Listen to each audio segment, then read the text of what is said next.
Bonjour à tous, je suis super heureux de vous retrouver avec ce magnifique temps pour l'horoscope, enfin pour les messages plutôt de juin 2019. Vous avez été extrêmement nombreux à regarder l'horoscope de mai. Et donc aujourd'hui je vais commencer par nos amis les Gémeaux parce que c'est leur anniversaire, fin mai, début juin. Donc je commence par vous les Gémeaux parce que voilà, ça me paraît normal. Je ne l'ai pas fait jusque-là, mais maintenant je me dis que c'est sympa à chaque anniversaire de chaque signe de commencer par eux, puis de faire un petit discours concernant les caractéristiques du signe, très rapide, toujours.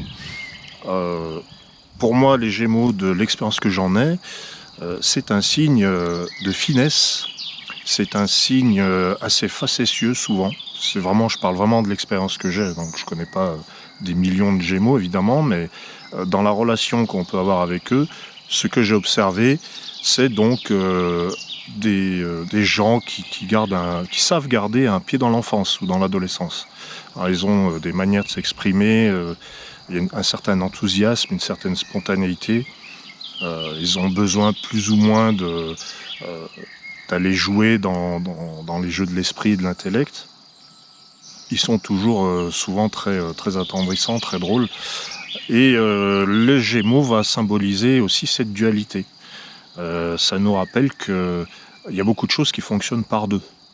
On a deux bras, deux jambes, deux yeux, deux oreilles. Le corps est fait d'une manière très intelligente d'ailleurs.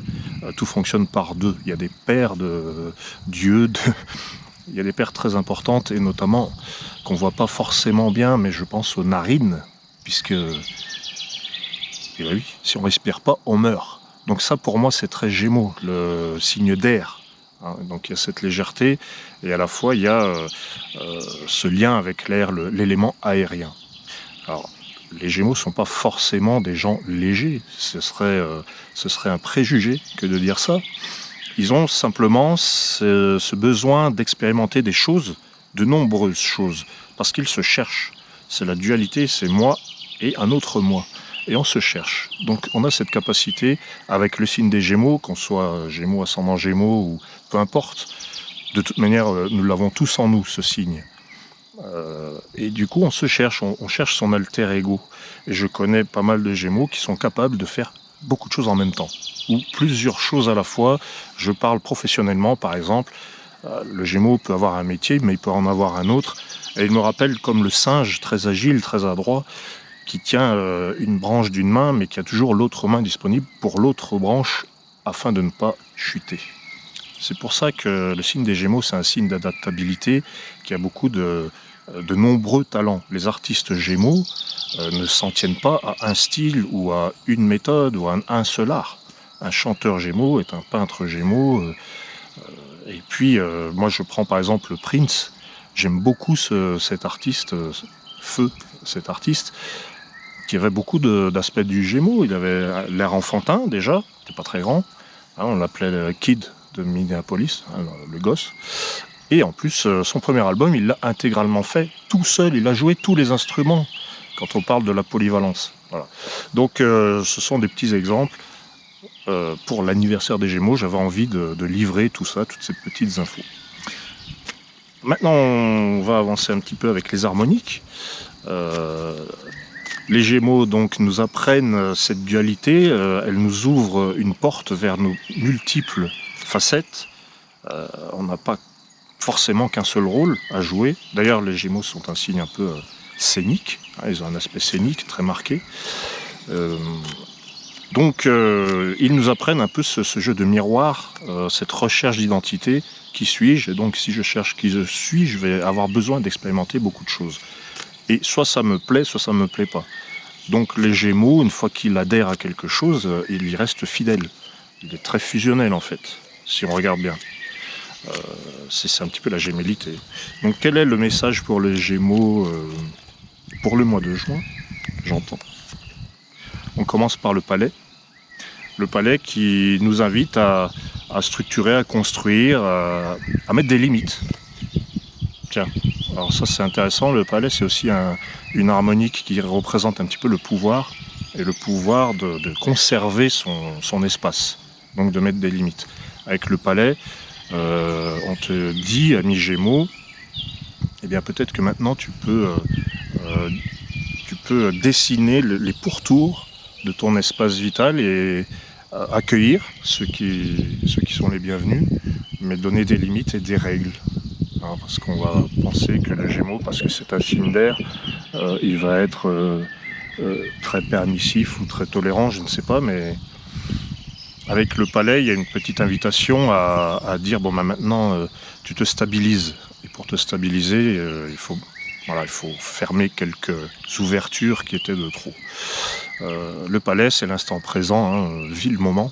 Arrête de faire tourner la boîte à soucis, puisque le mental, hein, on le sait, on pense beaucoup au passé, on pense beaucoup à l'avenir, et on oublie fréquemment le présent. C'est quelque chose qui est observé. Hein. Moi-même, je m'en rends compte. Des fois, je me dis, hop, stop, il faut vivre le présent. Il faut.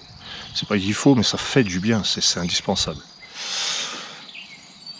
Bon, bah, on a la rose mystique comme deuxième carte pour les Gémeaux. Le palais et la rose mystique, je crois que le message est assez percutant, parce que le palais et la rose mystique, ça va un petit peu dans le même sens.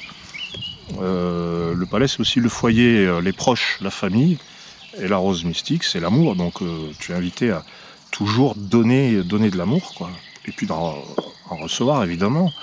Mais le palais et la rose, c'est plutôt encourageant par rapport aussi à la vie affective, où on te dit donc de mettre des limites quand même, de discerner tes limites, de les donner pour que ça se passe bien en amour, justement.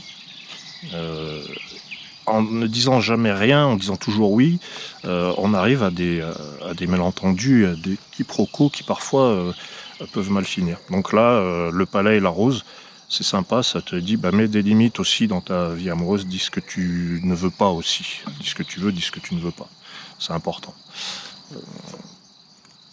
Voilà, l'oracle, hein, je disais dit, ça m'a dépassé. L'oracle, c'est l'expression, la parole, et c'est une harmonique qui ressemble beaucoup aux Gémeaux, de ce fait, puisque les Gémeaux sont reliés à Mercure, qui est la planète de la communication, messager des dieux.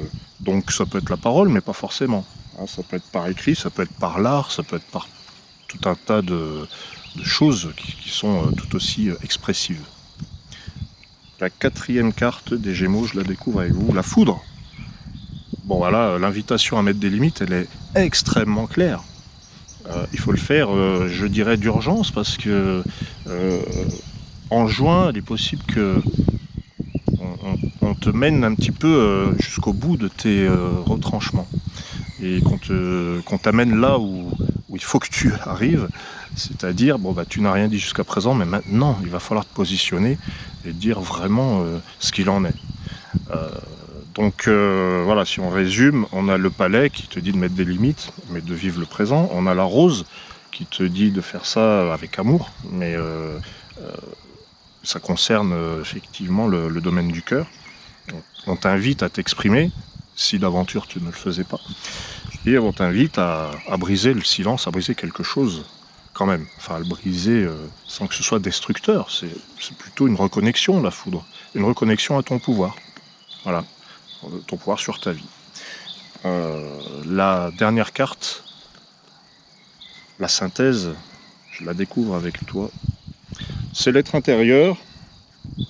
On te dit de te faire confiance, de te tourner vers toi-même, vers ce que tu aimes, vers ce que tu as envie de dire. Et finalement, ça m'appelle quelque chose. Il doit y avoir une vidéo sur les Gémeaux avec l'être intérieur, l'autre carte, qui dit de se tourner vers soi et de croire en son intuition, ce que tu sens, pas ce qui est de l'ordre de l'intellect, ce qui est de l'ordre du ressenti, du cœur, de l'invisible, de l'intérieur. Faire taire, justement, alors parler, s'exprimer, mais faire taire aussi ce mental qui est un allié précieux, mais qui par moments prend trop de place et qui nous perd. C'est un labyrinthe un peu. Donc avec cet être intérieur, on te dit, mais vraiment, écoute ton intuition, pas les blablas, pas les rumeurs, pas les autres, pas toujours, pas forcément. tu as aussi au-dedans, au centre de toi, quelque chose qui vaut la peine d'être entendu. Voilà, donc je te souhaite un merveilleux anniversaire et je te remercie de suivre la chaîne des harmoniques, de t'abonner, de commenter, de liker, de tout. Alors il y a beaucoup de nouveautés hein, sur le site, énormément de nouveautés.